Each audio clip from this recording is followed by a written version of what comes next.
ಪ್ರೀತಿ ನೆಟ್ಟು ಮಂಕುತಿಮ್ಮನ ಕಗ್ಗವನ್ನ ಕೇಳುತ್ತಿರುವಂತ ಪ್ರತಿಯೊಬ್ಬರಿಗೂ ನಮಸ್ಕಾರ. ಇಂದಿನ ಜ್ಞಾನಮಯ ಬೆಳಕು ಸರಣಿ ಸಂಚಿಕೆ 104. ನಾನು ಕರುಣಾಕರ ಬಳಕೂರು. ಕಗ್ಗ ಗಾಯನದಲ್ಲಿ ವಿದ್ವಾನ್ ಸುರೇಶ್ ರಾವ್ ಅತ್ತೂರು. ಬನ್ನಿ ಇಂದಿನ ಕಗ್ಗವನ್ನ ಕೇಳಿ ಬರೋಣ. ಆಹಾ, ಈ ಮೋಹಗಳು ನೇಹಗಳು ದಾಹಗಳು, ಊಹಿಪೆಯ ಸೃಷ್ಟಿಯಲ್ಲಿ ಹೃದಯ ಇಹುದೆಂದು. ಓಹೋ ಆಹಾ ಎಂದು ನಮ್ಮ ಬಾಯಿ ಬಿಡಿಸುವುದೇ ಈ ಹರಿಬದ ಒಳಗುಟ್ಟೋ ಮಂಕುತಿಮ್ಮ. ಆಹಾ, ಈ ಮೋಹಗಳು ನೇಹಗಳು ದಾಹಗಳು, ಊಹಿಪೆಯ ಸೃಷ್ಟಿಯಲ್ಲಿ ಹೃದಯ ಮಿಹುದೆಂದು. ಹೋ ಹೋ ಹಾ ಹಾ ಎಂದು ನಮ್ಮ ಬಾಯಿ ಬಿಡಿಸುವುದೇ ಈ ಹರಿಬದೊಳಗುಟ್ಟೋ ಮಂಕುತಿಮ್ಮ. ಈ ಹರಿಬದೊಳಗುಟ್ಟೋ ಮಂಕುತಿಮ್ಮ. ಬಂಧುಗಳೇ, ಈ ಮೇಲಿನ ಕಗ್ಗದಲ್ಲಿ ಮಾನ್ಯ ಗುಂಡಪ್ಪನವರು ವಿಶೇಷವಾದಂತಹ ಒಂದು ಸಂದೇಶವನ್ನ ನೀಡುವ ಮೂಲಕ ನಮ್ಮನ್ನ ನಿಮ್ಮೆಲ್ಲರನ್ನು ಕೂಡ ಒಂದು ಆಲೋಚನಾ ಲಹರಿಗೆ ಒಡ್ಡುತ್ತಾರೆ. ನಾವು ಬದುಕ್ತಿರುವಂತ ಈ ಸಮಾಜದ ಸುತ್ತಣವನ್ನ ನಾವೊಮ್ಮೆ ಅವಲೋಕನ ಮಾಡಬೇಕಂತೆ. ಬದುಕುವ ಧಾವಂತದಲ್ಲಿ ಹಲವು ರೀತಿಯ ಬಗೆಯ ಸಂಬಂಧಗಳ ಬಂಧನವಾಗಿ ನಾವು ಬದುಕನ್ನು ಸಾಗಿಸ್ತೇವೆ. ಈ ಸಂಬಂಧಗಳಲ್ಲಿ ನಾವು ಸ್ನೇಹವನ್ನ, ಪ್ರೀತಿಯನ್ನ ಮತ್ತು ಬಯಕೆಗಳು, ಇವುಗಳ ಮಧ್ಯೆ ಈ ಜಗತ್ತಿನಲ್ಲಿರುವುದು ಹೃದಯವಂತರೆಂಬ ಭಾವನೆಗಳು ಕೂಡ ನಮ್ಮಲ್ಲಿ ಮೂಡ್ತವೆ. ನಾವು ಮತ್ತೆ ನಂಬಿರ್ತೇವೆ ಅದನ್ನ.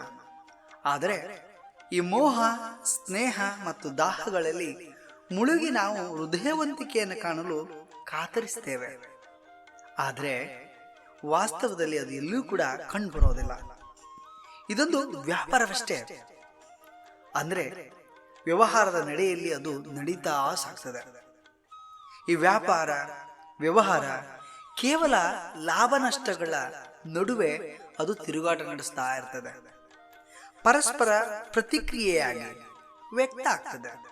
ಅದು ಜಗದ್ವ್ಯಾಪಾರದ ಗುಟ್ಟು ಅಂತ ಮಾನ್ಯ ಗುಂಡಪ್ಪನವರು ಹೇಳ್ತಾರೆ.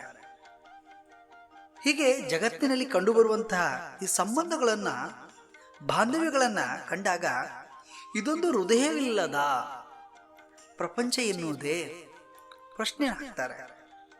ನಮ್ಮ ನಡುವೆ ಅನೇಕ ರೀತಿಯ ಸುಖ ಕಷ್ಟಗಳ ನಡುವೆ ವ್ಯಾಪಾರದ ಗುಟ್ಟೋ? ಇಲ್ಲಿರುವ ಪ್ರಶ್ನೆಯನ್ನ ಮತ್ತೆ ಮತ್ತೆ ನಾವು ಸೂಕ್ಷ್ಮವಾಗಿ ಗಮನಿಸಬೇಕು. ಸೂಕ್ಷ್ಮತೆ ವಿಚಾರವನ್ನು ಕೂಡ ನಾವಿಲ್ಲಿ ತಿಳಿದುಕೊಳ್ಬೇಕಾಗ್ತದೆ. ಅದು ನಮ್ಮ ಅನುಭವದ ಮೂಲಕ. ಮನಸ್ಸು ಎಲ್ಲರಿಗೂ ಒಂದೇ ರೀತಿಯ ಸುಖ ಮತ್ತು ಸಂತೋಷವನ್ನ, ದುಃಖವನ್ನು ನೀಡೋದಿಲ್ಲ. ಬೇರೆ ಬೇರೆ ರೀತಿಗಳಿದ್ದಾವೆ ಅವುಗಳಲ್ಲಿ.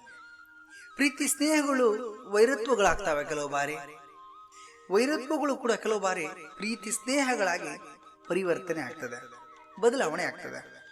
ಹಾಗಾಗಿ ಮನಸ್ಸು ಎನ್ನುವುದೇ ಹಲವು ಬಗೆಯ ಬಂಧನಗಳನ್ನ ಅದು ಸೃಷ್ಟಿಸುತ್ತದೆ ಹೊರತು ಪ್ರಕೃತಿಯ ಅಥವಾ ಸೃಷ್ಟಿಯ ಕ್ರಿಯೆ ಅಲ್ಲ ಅನ್ನುವುದನ್ನು ಕೂಡ ಇಲ್ಲಿ ಸೂಕ್ಷ್ಮವಾಗಿ ಹೇಳುವುದನ್ನು ನಾವು ಗಮನಿಸಬೇಕು. ಬಂಧುಗಳೇ, ನಾಳೆ ಇನ್ನೊಂದು ಕಗ್ಗದೊಂದಿಗೆ ಬರುತ್ತೇನೆ. ಅಲ್ಲಿಯವರೆಗೆ ನಮಸ್ಕಾರ. ಆರೋಗ್ಯದ ಬಗ್ಗೆ ಬಹಳಷ್ಟು ಗಮನವಿರಲಿ. ಆರೋಗ್ಯ ಸೂತ್ರವನ್ನ ತಪ್ಪದೆ ಪಾಲಿಸಿ. ನಮಸ್ಕಾರ. ಶುಭ ದಿನ.